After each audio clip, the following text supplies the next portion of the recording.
Muy buenas tardes. Antes que nada, quiero agradecer por la invitación a la segunda jornada internacional sobre patología auditiva. Soy la doctora Ana María Flores Lechuga, actual presidente de la Asociación Mexicana de Comunicación, Audiología, Otoneurología y Foniatría, médico audiólogo, otoneurólogo, foniatra. El tema del que les voy a hablar el día de hoy es acerca de las prótesis auditivas en México por distribución etaria. Antes que nada quisiera comentarles que la audiología en México es una herramienta o una especialidad que se lleva a cabo por el médico audiólogo. Y bueno, en México y en el mundo existe una incidencia importante de la hipoacusia. Nosotros, recordando un poco acerca de la audición, recordemos que el oído lo vamos a tener dividido en tres partes importantes, la parte del oído externo, el oído medio y el oído interno. Y dependiendo de las alteraciones que pudiéramos tener en esta parte periférica, bueno, pues son las causas y el tipo de prótesis que nosotros podemos adaptar a nuestra población. Importante recordar los factores de riesgo. Estos factores de riesgo, bueno, van a ser igual dependiendo la edad en la que estemos captando las pérdidas auditivas, pero principalmente en niños, pues tenemos diferentes factores que pueden ser durante el embarazo, al nacer o posteriores. Entonces, desde que sabemos si tenemos a nuestra paciente, a la mamá de ese bebé que se está formando, saber si tuvo algún problema durante el embarazo, alguna infección, principalmente, por ejemplo, toxoplasma, rubiola, citomegalovirus, herpes, que son muy comunes en nuestro país, aquí en México. Si tuvo complicaciones al nacer, si fue prematuro, menos de 30 semanas de gestación, si tuvo un peso adecuado al nacer o no, menos de 1,5 kilos al nacimiento, si estuvo con la necesidad de cuando nació, tuvo necesidad de que tenga maniobras de reanimación avanzada y haya tenido la necesidad de tener oxígeno, de necesitar oxígeno, y que haya estado hospitalizado en la UCIN probablemente 5 o más días, y en esa hospitalización pues la necesidad de requerir medicamentos que pueden ser ototóxicos.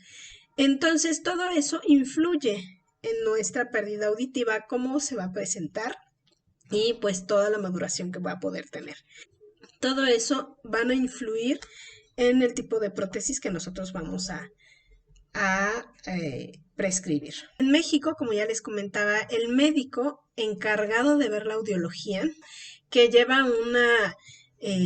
un estudio de 6, 7 años, una carrera de medicina de 6, 7 años, y posterior a eso tenemos una especialización. Esa especialización es en 4 años y aparte de eso, bueno, puede hacerse una alta especialidad dependiendo lo que uno quisiera hacer.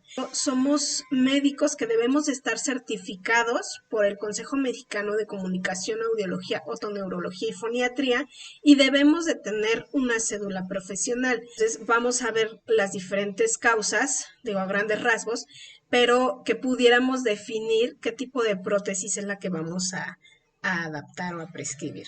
Como antecedentes importantes es la edad de diagnóstico. Desde que nace, en México llevamos a cabo un programa de tamiz auditivo neonatal e intervención temprana. Incluso se puede llegar a realizar hasta los primeros 3 meses de vida. Lo que queremos es que estos pacientes, antes de los 6 meses de edad, si es que se diagnosticó la hipoacusia, se estén rehabilitando.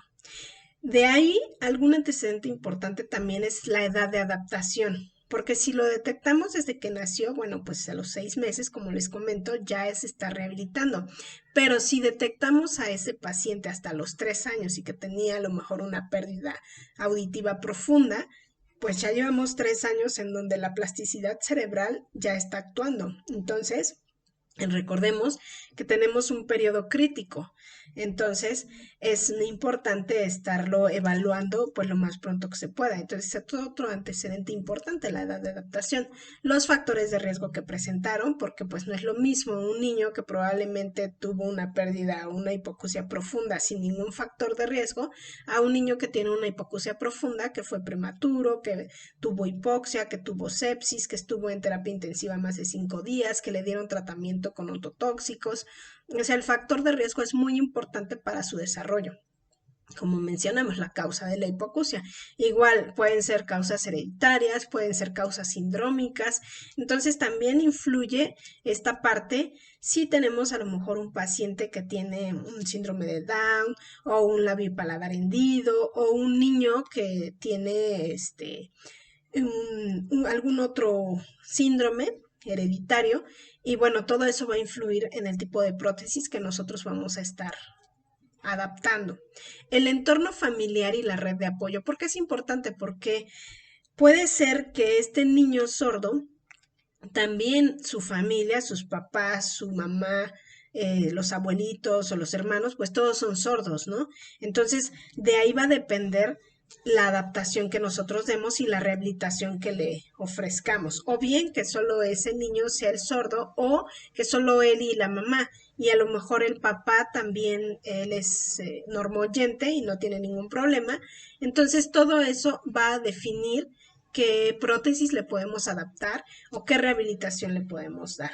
La terapia de lenguaje que ofrezcamos, como les mencionaba, podemos ser no nada más la terapia oral, existen muchas modalidades, podemos apoyarnos en lectura labiofacial, en lenguaje de señas, con pictogramas, o sea, debemos de ver a cada paciente como único y qué es lo que vamos a adaptarle. Y bueno, el tipo de terapia que se le dará. En México es importante mencionar que existe un programa antes en el Seguro Popular Siglo XXI, ahora INSABI, que a todos los recién nacidos se les proporciona la prótesis auditiva. Y bueno, de esto, el gobierno, ese es el programa de gobierno que se les da y que se les daba antes hasta los 5 años de edad una terapia o a los 5 años cumplidos después de su diagnóstico. Actualmente con el INSABI, bueno, pues se puede dar la rehabilitación a posteriori y que se puede hacer una adaptación, incluso si no era una pérdida profunda o severa, se puede hacer una adaptación desde una pérdida superficial. Antes en el programa del Seguro Popular siglo XXI, lo que se hacía era solo adaptación a pérdidas severas a profundas. Pero bueno, en esto queremos comentar que existe un programa a nivel de gobierno que nos va a apoyar para la donación de aparatos auditivos o de implantes, dependiendo lo que el paciente requiera. Lo importante aquí comentar también que de acuerdo a esto no hay una red de apoyo del gobierno de que probablemente se esté pagando todos los accesorios y demás de lo que se necesite, sino que eso ya lo vería la familia por sí. Entonces, por eso es importante el que nosotros al momento de evaluarlo y diagnosticarlo, bueno, comentarle a los papás todo lo que implica pues el uso de la prótesis auditiva, llámese auxiliar auditivo, implante coclear, implante integrado, lo que tengamos. Y bueno, otra forma también de adquirir esas prótesis pues es de manera particular, que corre a cuenta de la familia, ¿no? Entonces son las opciones que existen en nuestro país.